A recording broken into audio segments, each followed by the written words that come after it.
Hello, everyone, and welcome to another episode of Autism Stories. I'm your host, Doug Bletcher, the founder of Autism Personal Coach. Autistic people are the true experts of the autistic experience, and Autism Stories is where we interview autistic people to learn from their stories, experiences, and get their insights. If you would like to be notified about each week's episode of Autism Stories, we suggest you subscribe on your favorite podcast listening platform. We would also appreciate it if you could give us a positive rating and review, as it will help others to learn about autism stories. On today's episode, Kadin McElwain joins us to discuss what has been helpful to him as a college student and the importance of writing in his life. We hope you enjoy today's conversation. Kadin, thanks so much for joining me here on Autism Stories. Thanks for having me. I'd love to start off our conversation by learning, where does your story in the autistic community begin? In 2006, when I was diagnosed, I'm 20 years old now. Starting with the very doctor that diagnosed me, people questioned my capabilities due to those social stigmas that were spreading about autism around that time. As you know, this was the early 2000s. There was still a sense of ignorance and over stigmatization surrounding autism around that time, and the Autism Everyday movie came out around that time as well. So people questioned my capabilities, as they did a lot of autistic people back then. But thanks to a very supportive set of parents, I was able to prove those naysayers wrong, graduate high school early with two jobs at the same time during a pandemic, no less. And I'm now a college junior with four consecutive dean's lists going on a fifth. And of course, I do stuff like this to advocate for autism awareness. You mentioned that you're 20. You're currently a junior in college. And from what I understand throughout your life, that something that happens too far to many autistic people is that teachers have questioned your capabilities.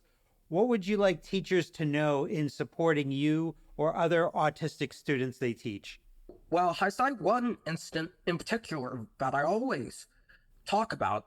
When I was in middle school, my IEP was taken without my parents' knowledge or consent because I was doing well academically, when the school said, knowing full well that autism isn't necessarily academic struggles, it's social struggles more so. But thanks to my parents, we were able to get that back, and they fought hard to get that IEP back. They had to write to every autism organization in Tennessee and a state senator in order to get that implemented again.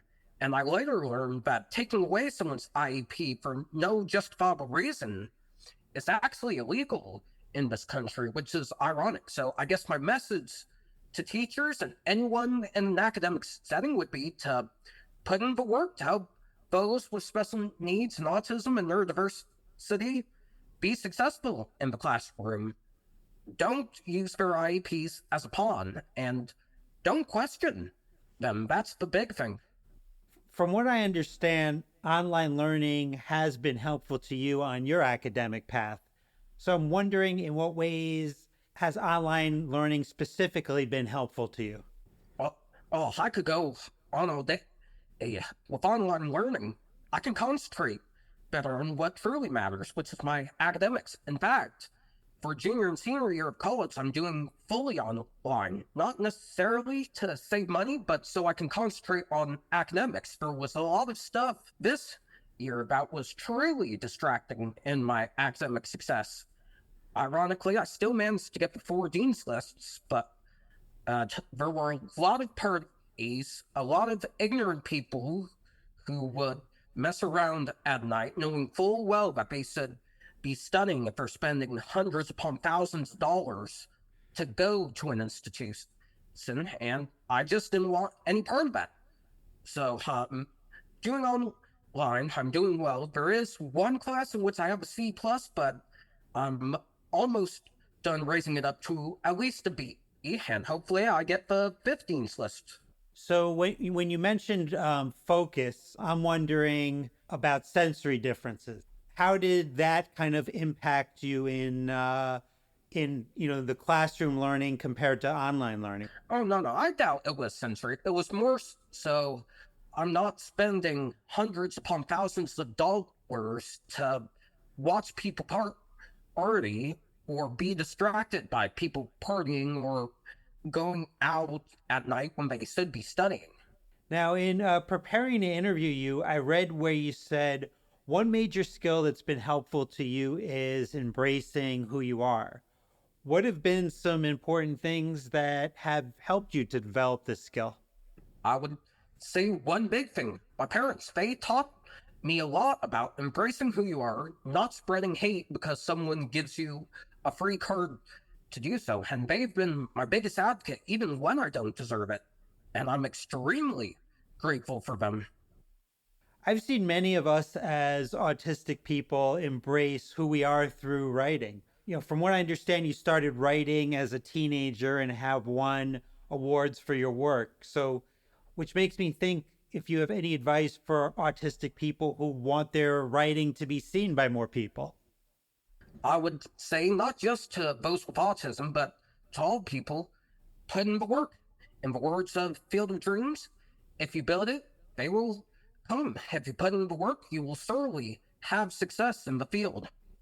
One genre of writing that you've been involved with for years is writing a sports column. So I'm wondering, what ways has writing about sports positively impacted your life? Not just sports, but all forms of writing has been a really great outlet for my emotions and expressing myself. Overall, I just love creating things, particularly for for a few months now. I've been thinking about writing a book, and I think that would be a great outlet for expressing the emotions I feel, comparing what I felt back then to how I feel now. When thinking about writing a book, what are you thinking the book will be about?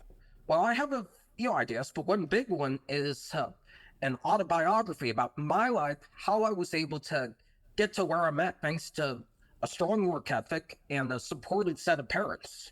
We talked earlier that you're currently in college, you're a junior. What do you hope to do once you graduate? Well, I'm a communications major currently, but once I graduate, I'm hoping to work for some autism organization as a communications specialist. I think that would be a great way for things to go full circle. But of course, my parents have warned me that in 5 years, AI could replace a lot of those communications jobs. So if that doesn't work out and AI does end up replacing me in that aspect, I would definitely like to get involved in IT because I've been around it all my life. And lastly, Kadin, how can our listeners learn about you beyond this interview? They can follow me on Facebook at Kadin Ronald, KADIN RONALD. Ronald is my middle name. They can connect with me on LinkedIn at Kadin Ronald McElwain, KADIN RONALD MCELWAIN. And they can follow me on YouTube at Kadin McElwain. Kadin, it was wonderful to get to know you a little bit. Thanks so much for joining me here on Autism Stories. Thanks for having me. Thanks so much to Kadin for the conversation. To learn more about Kadin, please check out the link in the podcast description for this episode. We always love hearing from you, and would especially love to hear from you relating to this episode regarding what strategies and approaches have you used to make the most of your education. Did you know Autism Personal Coach provides neurodiversity affirming support by autistics for autistics? We empower autistic adults and teens to lead self-directed, purpose-driven lives through our customized life coaching and community groups. Our distinct approach prioritizes each client's unique goals and preferences, fostering a sense of agency and promoting self-advocacy. Coaches work collaboratively with clients to develop personalized strategies and tools that can help with executive functioning, emotional regulation, relationship building, stress management, and much more. We also support parents and partners of autistic people by providing insights and guidance to bridge communication gaps and nurture mutual understanding. With our accessible remote services, individuals from any location can receive the assistance and mentoring they need. Join us today to experience judgment-free coaching rooted in empathy, expertise, and respect for autistic identity. Until next time, I'm Doug Bletcher of Autism Personal Coach. Talk to you then.